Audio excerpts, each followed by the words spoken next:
అధికారంలోకి వస్తే విద్యుత్ ఛార్జీలు పెంచమని చెప్పిన చంద్రబాబు మాట తప్పారు. పెంచిన విద్యుత్ ఛార్జీలకు వ్యతిరేకంగా పెందుర్తిలో మాజీ ఎమ్మెల్యే అదీప్ నిరసన.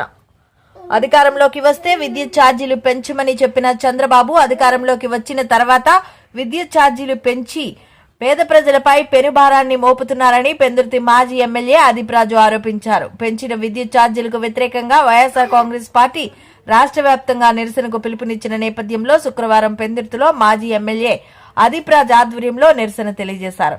ఈ సందర్భంగా పెందుర్తి ఏపీ ఈపీడీసీఎల్ కార్యాలయం వద్ద నిరసన తెలియజేసి అనంతరం విద్యుత్ అధికారులకు వినతి పత్రాన్ని అందజేశారు. అనంతరం అదీప్ రాజ్ మీడియాతో మాట్లాడుతూ గతంలో చంద్రబాబు విద్యుత్ ఛార్జీల పెంపుపై నిరసన తెలియజేసి ఇప్పుడు అధికారంలోకి రాగానే మాట తప్పి విద్యుత్ ఛార్జీలు పెంచారని ఆరోపించారు. తక్షణమే కూటమి ప్రభుత్వం పెంచిన విద్యుత్ ఛార్జీలు తగ్గించడంతో పాటు ఎస్సీ ఎస్టీ మైనార్టీలకు 200 యూనిట్ల లోపు ఉచితంగా విద్యుత్ అందజేయాలని డిమాండ్ చేశారు.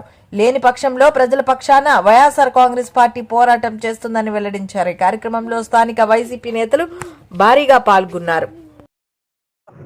పక్షాన్ని నిలబడడానికి మేమందరం కూడా ఎప్పుడు ముందుంటాం. ఆయన ఏ పిలుపునిచ్చినా సరే, ప్రజలకు వ్యతిరేకంగా మీరు ఏ నిర్ణయం తీసుకున్నా సరే ప్రతి ఒక్కరం కూడా రోడ్డెక్కి ప్రజల తరపున పోరాటం చేస్తామని చెప్పి తెలియజేసుకుంటూ ఖచ్చితంగా ఏదైతే వాళ్ళ విద్యుత్ ఛార్జీలు ఉన్నాయో అవి తగ్గించాలి.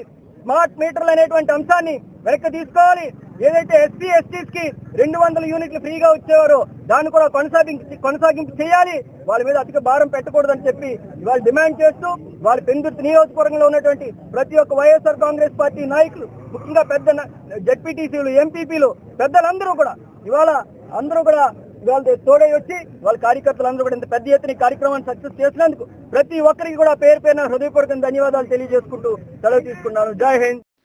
Please subscribe our channel AP Power News.